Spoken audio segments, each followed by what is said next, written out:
If your T-Mobile usage records aren't displaying, it's likely due to account permission issues or billing synchronization problems. First, ensure you're logged in with the primary account holder's credentials, as secondary lines often have restricted access. Verify that the primary account holder has granted permission for secondary lines to view usage data through the T-Mobile web portal under Manage Lines.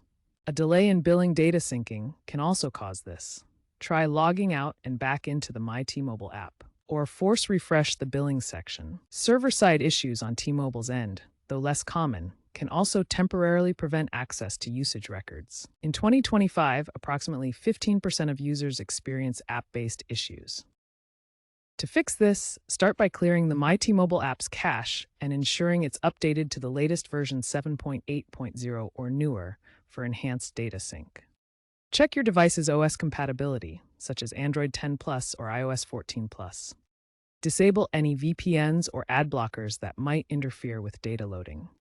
If problems persist, contact T-Mobile support or use their AI chatbot, which resolves 70% of cases. For a more reliable access, the T-Mobile web portal is often recommended. T-Mobile is migrating to a cloud-based billing system by 2026 to eliminate sync lags. Future app updates will include predictive maintenance to alert users to permission issues proactively.